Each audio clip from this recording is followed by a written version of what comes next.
Bien, nous revoilà, même équipage, même homme, même jument. Alors évidemment, dans une saison différente, ça y est, on est en automne. On peut voir les feuilles mortes, je n'invente rien. On est sous la pluie une grande partie de la journée. Et puis dans un pays différent aussi, puisque nous terminons notre traversée de l'Allemagne, enfin du sud de l'Allemagne, c'est-à-dire de Constance à Augsbourg, en passant par Füssen, le Bade-Württemberg et la Bavière.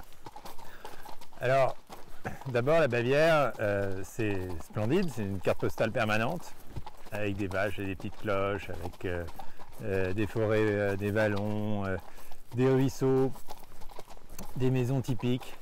Et ce qui est assez étrange, c'est que premièrement, il n'y a rien qui gâche la fête. Il n'y a pas de sample clair, il n'y a pas de tâches. Et puis, deuxièmement, les gens très accueillants qui m'ont, au fil du temps, réseau par réseau, pris en charge encore une fois pendant une semaine, 10 jours, 15 jours, d'hôte en hôte, ont gardé leur tradition. Et ça se reflète beaucoup dans leur langue, puisqu'on continue à parler dialecte, y compris les jeunes de 20 ans. Et en plus, attention, c'est pas seulement le dialecte bavarois, mais il y a des sous-dialectes. Il y a le dialecte, donc il y a le Bayerisch, et puis il y a l'Algao, et puis il y a évidemment le Swab, et puis il y a l'Oberbayern, je crois, Bayerisch, Oberbayerisch, et on comprend rien. Et d'ailleurs, ils ont du mal à se comprendre entre eux. Et j'ai vu des petits-enfants qui ne comprenaient plus du tout leurs grands-parents. Et on continue à parler ces langues-là. Et les villages restent peuplés. Et là, j'ai plus aucune difficulté pour trouver de la nourriture. Je sais que dans n'importe quel village, il va y avoir une épicerie, il va y avoir une pharmacie bien souvent, souvent une boulangerie. Et on se dit, quelle est la clé de tout ça? Comment est-ce qu'ils ont réussi à maintenir en fait cet écosystème local si vivant, alors qu'en France on entend c'est toujours il y a de moins en moins de commerce, c'est plus comme avant, les gens partent et tout ça, alors que là pas du tout, les gens restent. Et d'ailleurs les familles restent ensemble, donc on voit les générations qui se croisent à table le soir, il y a au moins 3 générations qui restent dans le coin.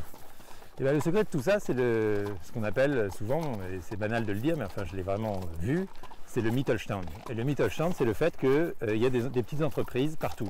Il y a un village de 300, 400 habitants, il va y avoir une PME, et une PME qui exporte, une PME qui fait souvent des choses d'ailleurs très ennuyantes, qui fait du découpage de bois, ou qui fait de la scie électrique, ou qui fait des pièces mécaniques.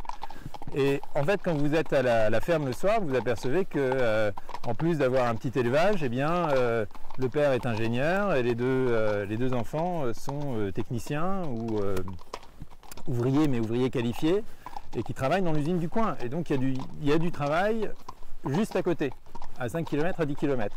Et ça explique tout. Parce qu'à partir du moment où vous pouvez travailler à côté, vous pouvez garder vos petits commerces, vous pouvez garder votre langue, vous pouvez continuer à avoir votre famille. Voilà. Et donc je trouve qu'il y a quand même dans ce modèle allemand, il y a 2 choses qui m'impressionnent. Il y a d'abord le fait qu'on peut allier tradition et modernité, puisqu'ils sont tout à fait lancés dans la mondialisation, que c'est des entreprises qui sont très ouvertes sur le monde, et que néanmoins ils vont continuer à faire la fête, je ne sais plus comment ça s'appelle, quand on lève là, le mât une fois par an en costume traditionnel, et c'est pas du tout artificiel, c'est très ancré. Et puis deuxièmement, d'un point de vue plus idéologique, c'est vraiment quand même le triomphe de l'ordolibéralisme, qui est beaucoup moins individualiste qu'on peut l'imaginer. D'abord, j'ai été très bien accueilli, disons aussi bien qu'en France, les êtres humains sont un peu partout pareils.